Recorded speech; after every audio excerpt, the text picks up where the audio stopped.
She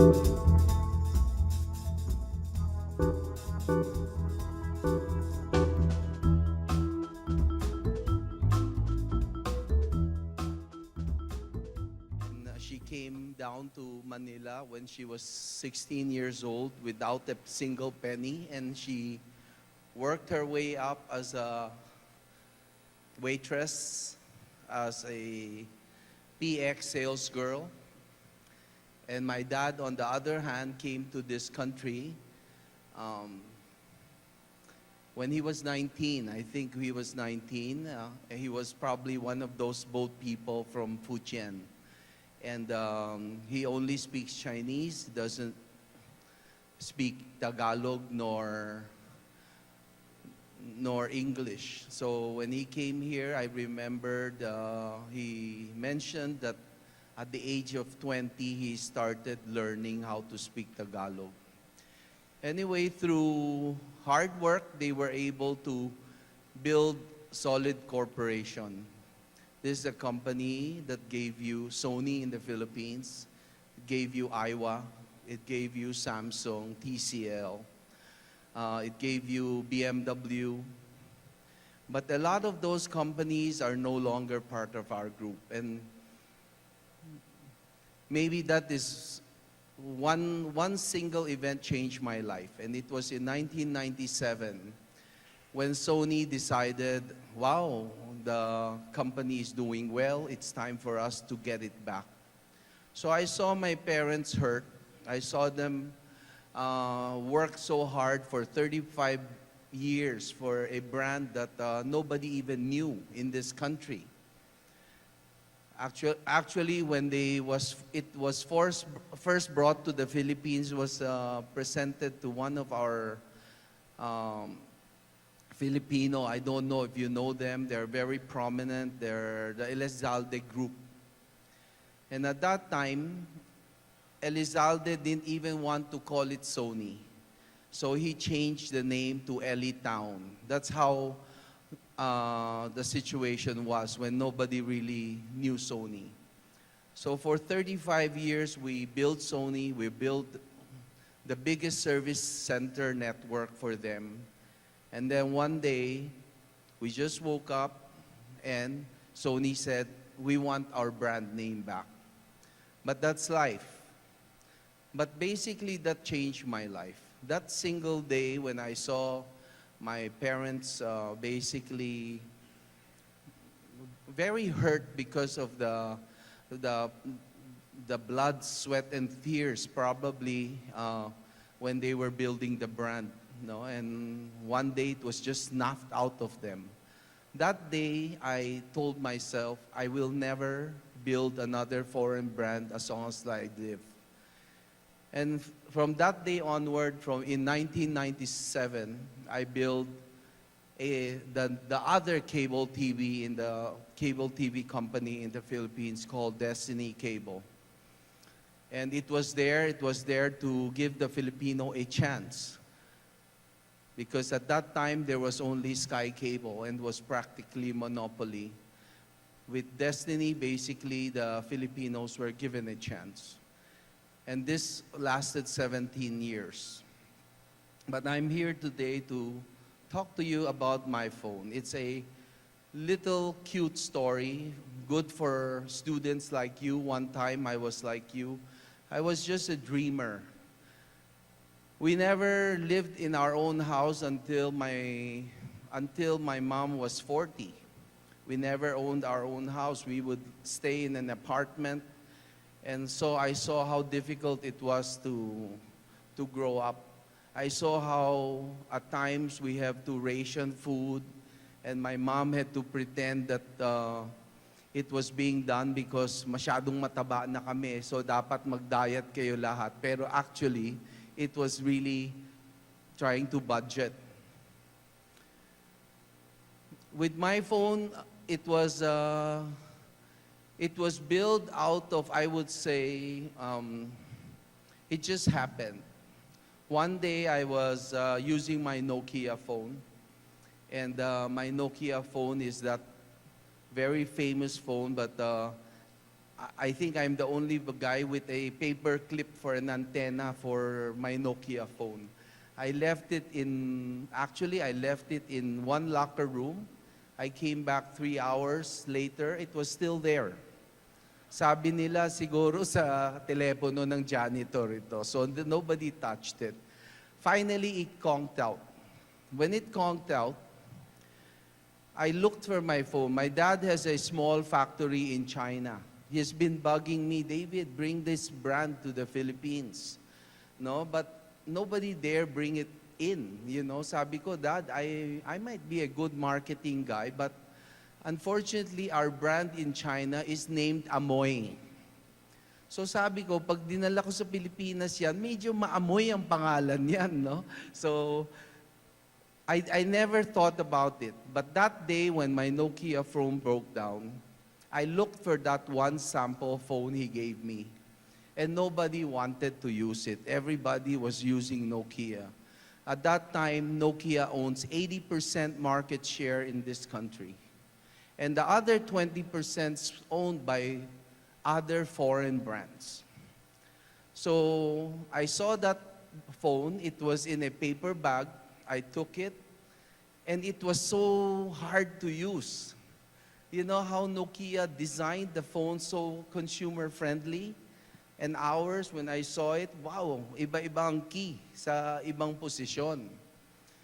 But anyway, I used it and I brought it. The next day, I went to play golf, and the locker room boy saw the phone. He said, "Sir, ang ganda ng phone mo ah." That time, I don't know how to use the phone because mali-mali yung key as far as I'm concerned. So I told the boy, his name is Jeffrey. So he's my first R&D guy. I said, "Jeffrey, gamitin mo nga ito. And then once you know how to use it, please teach me how to use it." He came back the following day with the same phone and he said, "Sir, how much are you selling this phone?" My question to him was that, how much are you willing to pay for that phone?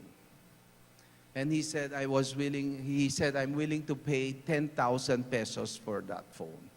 That minute, I called my father. He was in China. And said, "How much is our cost for that phone?" He said, "The cost is less than 3,000 pesos. So as a businessman, right away, I saw the opportunity. I was not afraid of Nokia being the biggest. I just saw an opportunity, and I also saw a lot of people complaining that particular time, especially the poor people.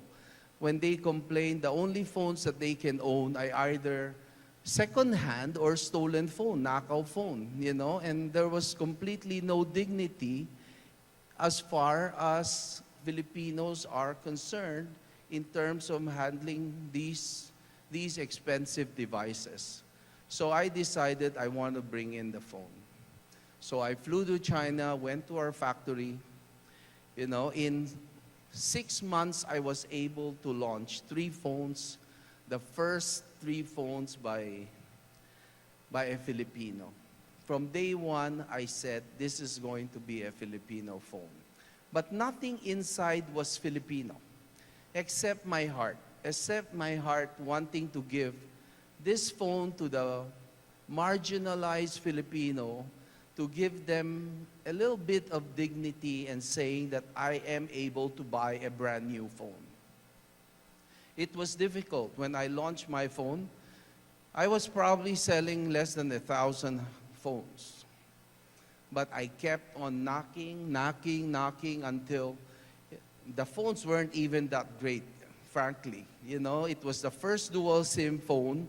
One SIM was okay, the other SIM was weak, but the Filipinos embraced it. And when I say Filipino, I say the Filipino masa embraced it. They embrace it because it's a small device that they can pay using their good money, and it was able to give them lots of dignity. So my phone changed my life as a president of Solid Group. It changed my life that it's not all about money, and I think giving back dignity is very important. I mentioned to you earlier that my parents came from China. And every time I have a chance to speak to Filipino Chinese students, I try to impress upon them how we are so blessed. That without the Philippines, we're probably still farmers in China, in Fujian. But here, we have already capital. We have education.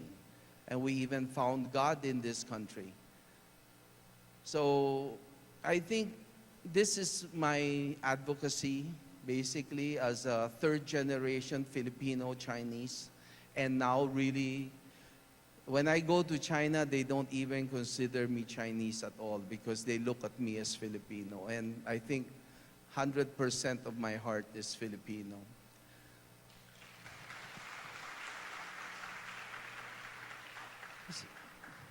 So then one day, every year I'd attend a mobile phone conference. And one day I was in a mobile phone conference of 6,000 stores. Can you imagine how big this conference hall is in China? Pagpasok mo, grabe, every booth is about mobile phone. And that year I was with about 8 of my managers, and we were looking out what's the latest in mobile phone that we can bring into the country. Then out of nowhere, I saw this small booth, no more than maybe 3 square meters. And there was an old man there reading the Bible. He was reading a Bible, and it surprised me. Biro mo, in China, a guy reading the Bible, and amidst all the 6,000, every time I attend these conferences, I don't even finish 300 stores. But by chance, I had to be there. I was in that small booth, and I entered that booth, and I asked the guy, I said, "What are you selling?" He said, "I'm selling an MP3. Just an old technology MP3. It's not even a phone." And I said, "What's so special about your MP3? He says, "It has the rosary." So when I saw that MP3 with the rosary, I called right away my technical guy. And I said, "Please come here to this booth." And it took him maybe 20 minutes to find me.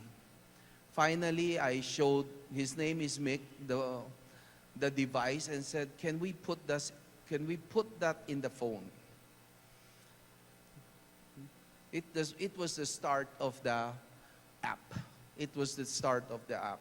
I knew that just having a phone and calling the phone a Filipino phone, it means nothing unless you put a Filipino heart into the phone.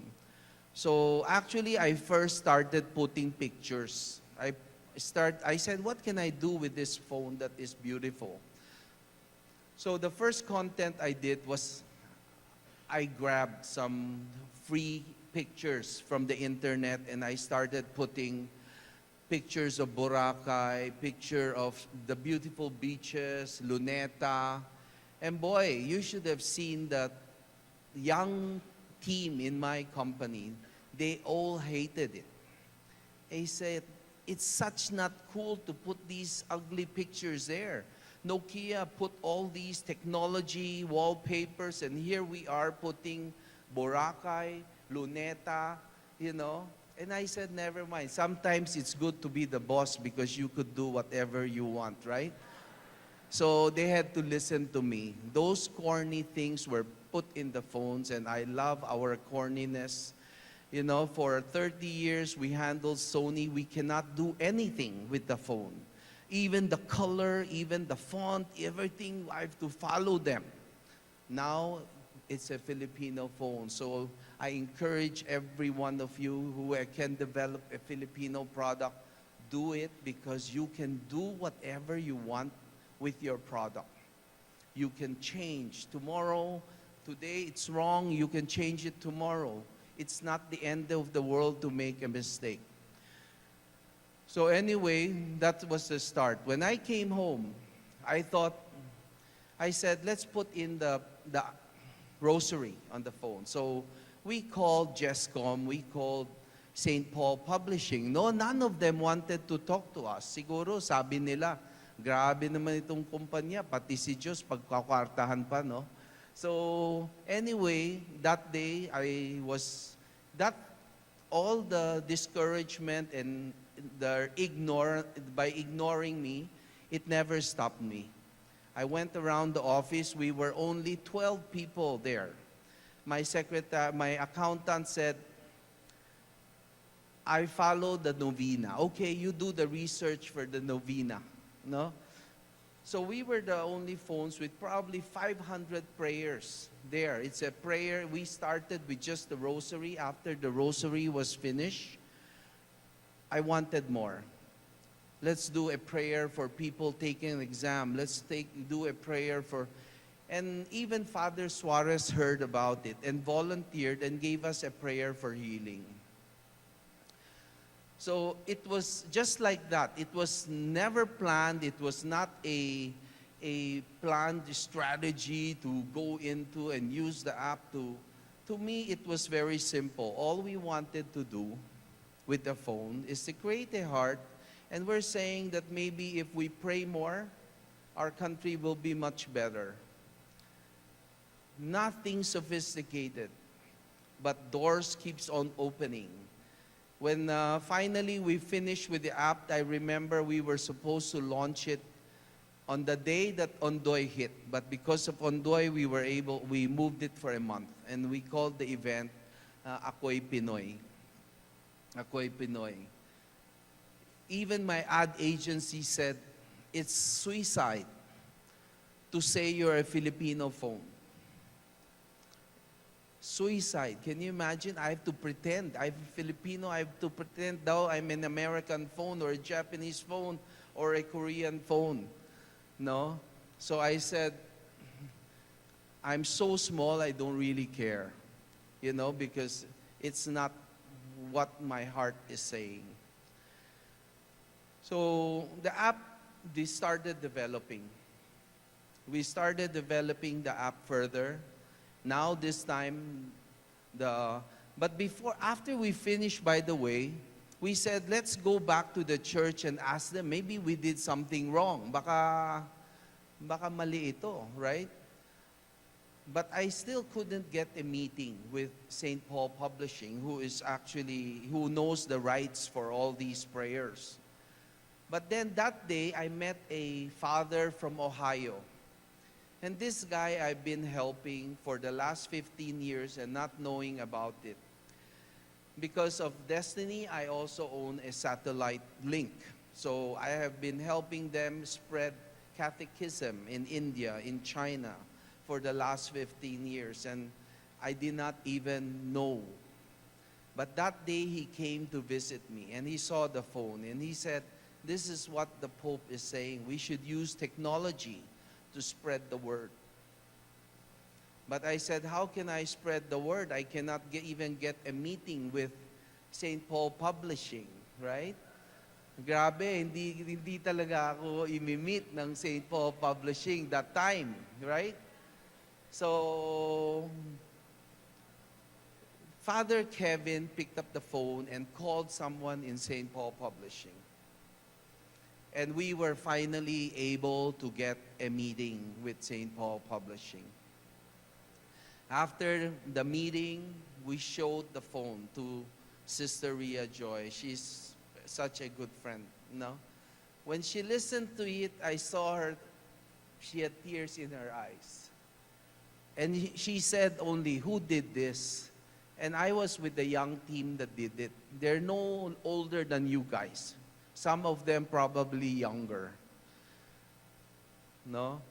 And then she said, David, you know, this is the work of the Holy Spirit. I don't even know the word of the Holy Spirit. I'm a Catholic, but I'm a Catholic flanker. You know, I remember when I was in grade 7, I couldn't march because I failed in one class, and it's religion. You know, can you imagine? My mom finally found out and she went to the teacher and said that my son is a good boy. Do you want my son to hate God for the rest of his life? By the way, she's a lawyer. That's why she's very good. I was able to march that day.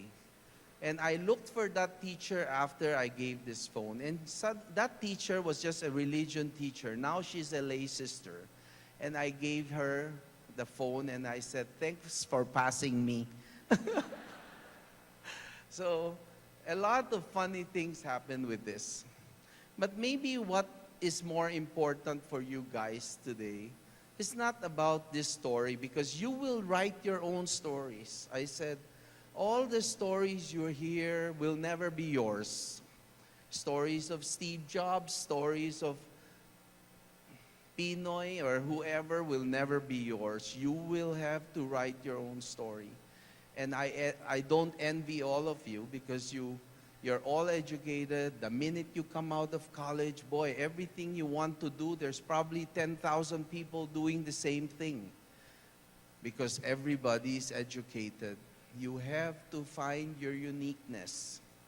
You have to find your uniqueness, and that is so important. And my phone was so unique.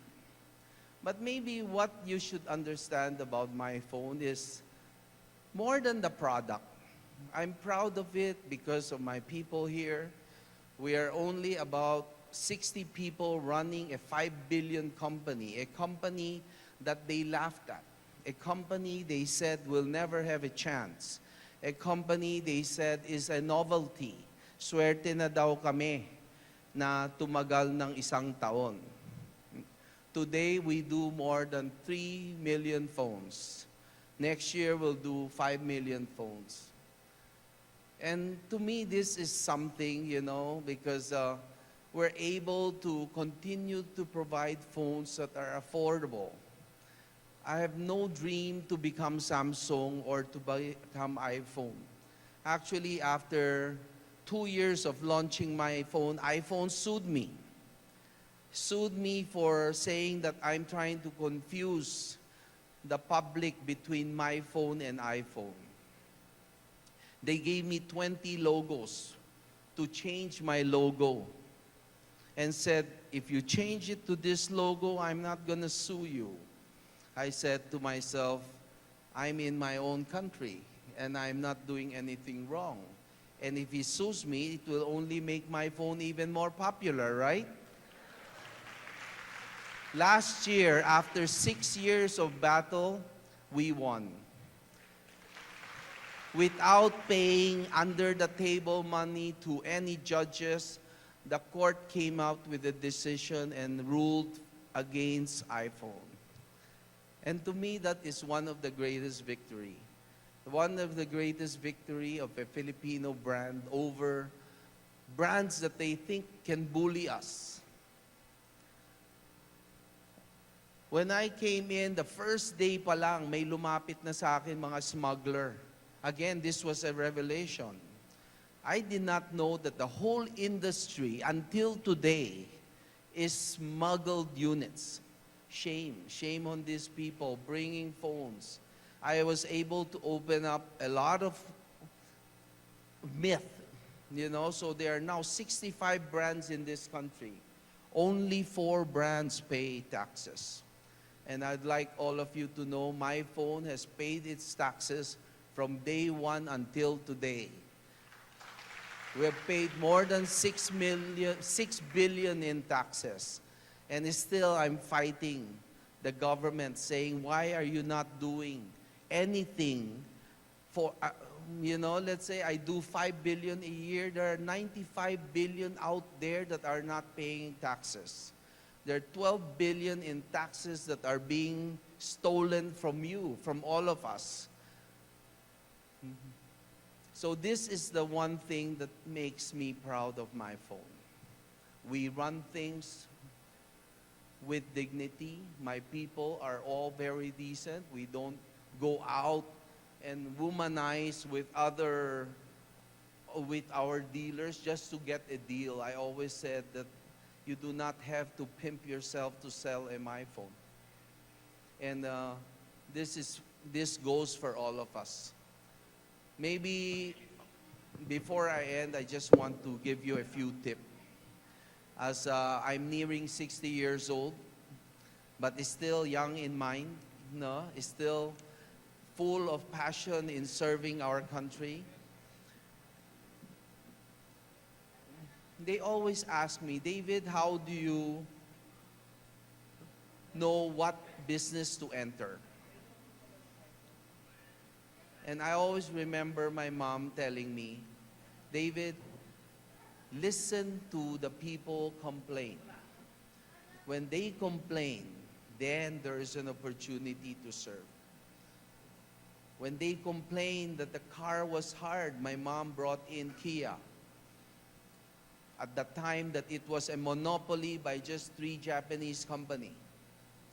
When they complained that the industry is closed for color television, even with us being there benefiting from that monopoly, we brought in Samsung.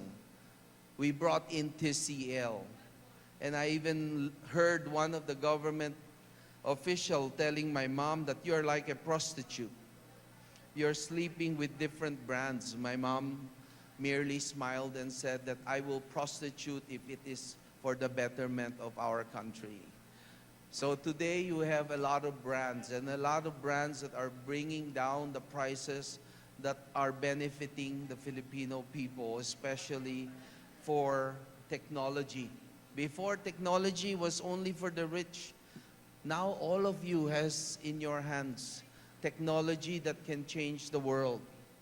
We brought smartphone down to the level of less than 1,500 pesos. And more, we will continue to come up with phones like this that are being sold by the other brands for 20,000 pesos, and we will be selling it at 6,000 pesos. Again, this is a commitment from MyPhone. Now, for the first time, I think you know who MyPhone is. MyPhone is not just a brand that buys phones from China and puts a brand there. All the fruits names are there, probably, you know. And what saddens me is these people do not pay their taxes, you know. And even the branded do not pay their taxes. I would talk to the NTC and fight this out and say that, can you imagine, dihado na nga tayo, Filipino brand tayo, sila international brand, and they're still not paying their taxes. Because nakasanayan na nila. It has been going on for 20 years and they think it is proper. So you kids here are game changers. Game changers do not follow what is wrong. You have to, it's hard always, no? It's hard always to do the right thing. But again, with MyPhone, with all our companies that we build, you could see that we pay the taxes. We'll probably never be as big as the giant companies, but we are proud that we are respected. We are proud that we are respected. In closing, basically, everybody is talking about technology, about smartphones, all of you. But what is very close to my heart is the 75% of the Filipinos who still cannot afford a smartphone, whose budget is only 500 peso, 600 peso, 700 peso. With these phones, we were able to come up with certain products like the counterfeit money reader. Again, if something, yung mga counterfeit money, lagi ang mga mahihirap ang naloloko. The monies are the ones in sari-sari store. My wife used to have a small marketplace and every week she'd come home, said, "Uy, may tatlo na naman fake na 500. Can you imagine that happening to our, with that only event, we were able to come up. And I'm going to bring it back again. A counterfeit money reader is such a simple technology that helps the people. We were able to come up using this feature phone, a technology that you cannot swipe, you cannot steal the music. from the OPMs. So again, we keep on doing things that will benefit the people. And now, maybe you'll probably see this very soon next week. It's probably the ugliest phone in the world. Pangit-pangit, right? But it comes with a flashlight that can blind you, right? It comes with a power bank in case there is a disaster that you can load up to 6,000 plus of milliampere, charge other phones. It comes with a emergency SOS buttons that right away send a message to your mom, to the Red Cross that I need help. It comes also with an alarm in case you need, no? So again, these kind of phone just shows the heart of MyPhone. Nobody will waste time. None of the big brands will waste time in developing phones for the 70% masa, because everyone is just looking at phones that are high-tech. So don't forget, even in low-tech, there is a lot of things you could do, and it will benefit people, your brothers and sisters that are poor. And again, thank you so much for this opportunity to let me share with you my phone story. And I hope all of you will be the game changers of tomorrow and make this world a better place to live in. Thank you very much.